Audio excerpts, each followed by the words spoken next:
Hi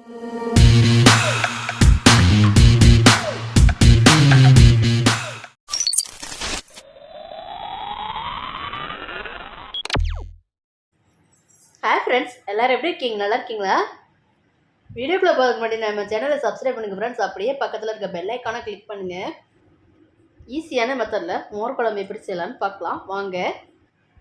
இப்போ ஒரு பாத்திரத்தில் தேவையான அளவு கட்டியான தயிர் சேர்த்துக்கலாம்.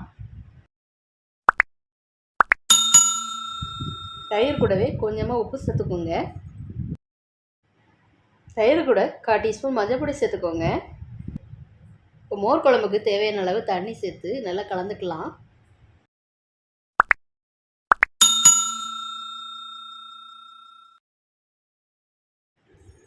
இப்போ நல்லா கலந்து கொடுத்ததுக்கப்புறம் நம்ம மோர் குழம்பு செய்யறதுக்கு ஸ்டார்ட் பண்ணலாம். கடாய் எடுத்து நல்லா ஹீட் பண்ணிவிட்டு அதில் ஒரு 1.5 ஸ்பூன் போல் தேங்காய் எண்ணெய் சேர்த்துக்கலாம். இப்போ தேங்காய் எண்ணெய் நல்லா ஹீட்டாகி வந்துருச்சு. அதில் ஒரு 1/2 ஸ்பூன் கடுகு சேர்த்துக்கோங்க. கடுகு கூடவே கொஞ்சமாக வெந்தயம் சேர்த்துக்கோங்க.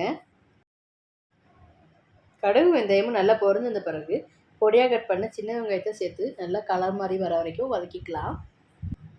கூடவே கொஞ்சம் கருவேப்பிலையும் சேர்த்து வதக்கிக்கோங்க.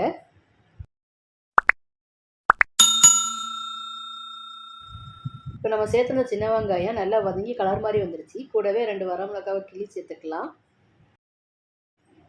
அடுத்ததாக காரத்துக்கு 2 பச்சை மிளகாவை கீறி சேர்த்துக்கலாம். 5 பல் பூடை இந்த மாதிரி சின்ன சின்னதாக கட் பண்ணி சேர்த்துக்கோங்க. பூடை சேர்த்ததுக்கப்புறம் கொஞ்சமாக இஞ்சியை இந்த மாதிரி கட் பண்ணி சேர்த்துக்கோங்க. இப்போ நம்ம இது எல்லாத்தையும் நல்லா வதக்கி கொடுத்துக்கலாம்.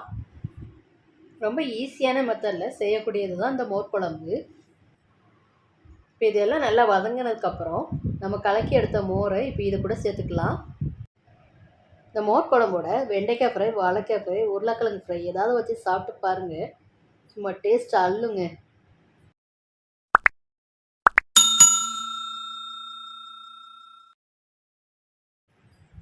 இப்போ நம்ம அந்த மோர் குழம்போட காரத்துக்கு 1 ஸ்பூன் போல் மிளகாத்தூள் சேர்த்துக்கோங்க. கூடவே 1/2 ஸ்பூன் போல் ஜீரகத்தூள் சேர்த்துக்கோங்க. இப்போ நம்ம சேர்த்துருந்த மசாலாலாம் ஒன்று சேர நல்லா கலந்து கொடுத்துக்கோங்க. இப்போ இந்த மோர் குழம்புக்கு தேவையான அளவு உப்பு சேர்த்துக்கோங்க. மோர் குழம்பு கொதிக்காமல் நுரக்கூடி வரும்போது மல்லியிலை தூவி இந்த மோர் குழம்பை நம்ம இறக்கிக்கலாம். ஃப்ரெண்ட்ஸ், இந்த ஈஸியான மோர் குழம்பை நீங்களும் ட்ரை பண்ணி பாருங்கள். ட்ரை பண்ணி பார்த்துட்டு உங்கள் ஃபீட்பேக்கை சொல்லுங்கள். ஃப்ரெண்ட்ஸ், லைக் பண்ணுங்கள், ஷேர் பண்ணுங்கள், மறக்காமல் சப்ஸ்கிரைப் பண்ணுங்கள். பக்கத்தில் இருக்க பெல் ஐக்கானை கிளிக் பண்ணுங்கள். தொடர்ந்து சப்போர்ட் பண்ணுங்கள். Thank you friends.